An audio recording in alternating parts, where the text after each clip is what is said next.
ഒടിയൻ എന്ന സിനിമ പ്രഖ്യാപിച്ചപ്പോൾ മുതൽ ആരാധകർ ഏറെ പ്രതീക്ഷയോടെയാണ് ഈ സിനിമയ്ക്ക് വേണ്ടി കാത്തിരിക്കുന്നത്. അങ്ങനെ കാത്തിരുന്ന മോഹൻലാൽ ചിത്രം ഒടിയന്റെ അടുത്ത ടീസറും പുറത്തിറങ്ങി.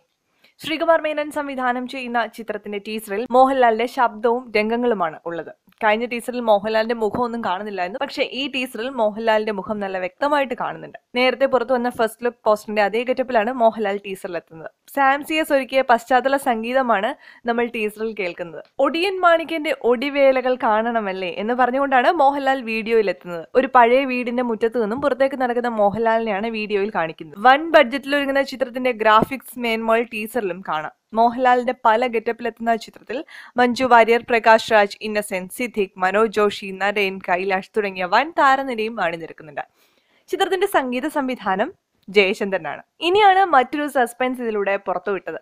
ചിത്രത്തിന്റെ റിലീസ് തീയതി അറിയാൻ പ്രേക്ഷകർ ഇങ്ങനെ ആകാംക്ഷയോടെ കാത്തിരിക്കുകയായിരുന്നു. അതിനും അവസാനമായി ഒക്ടോബർ 11-നായിരിക്കും ചിത്രം തിയേറ്ററുകളിലെത്തുക. ഒടിയന്റെ ടീസർ വെള്ളിയാഴ്ച വൈകിട്ട് പുറത്തുവിടുമെന്നാണ് അണിയറ പ്രവർത്തകർ വ്യക്തമാക്കിയിരുന്നത്.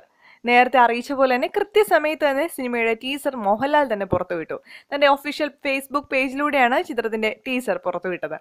ചിത്രത്തിൽ മോഹൻലാലിന്റെ നായികയായി മഞ്ജു വാര്യരാണ് എത്തുന്നത്. മോഹൻലാലും മഞ്ജു വാര്യരും ഒരുമിച്ചെത്തിയപ്പോഴൊക്കെ തിയേറ്റർ അവർക്കൊപ്പം നിന്നിട്ടുണ്ട്. ചുരുക്കം ചില സിനിമകൾ മാറ്റി നിർത്തിയ ബാക്കി സിനിമകളെല്ലാം ഗംഭീര വിജയമായിരുന്നു. പ്രേക്ഷകർക്ക് ഏറെ പ്രിയപ്പെട്ട ആ താരജോഡി തന്നെയാണ് ഈ ചിത്രത്തിലും അണിനിരക്കുന്നത്. ഒടിയൻ മാണിക്യന്റെ പ്രഭയായിട്ടാണ് മഞ്ജു വാര്യർ എത്തുന്നത്. മോഹൻലാലിന് മാത്രമല്ല മഞ്ജുവിനും വ്യത്യസ്ത മേക്ക് ഓവർ ആവശ്യമായി വന്നിരുന്നു എന്ന് മഞ്ജു വാര്യർ തന്നെ പറഞ്ഞിരുന്നു.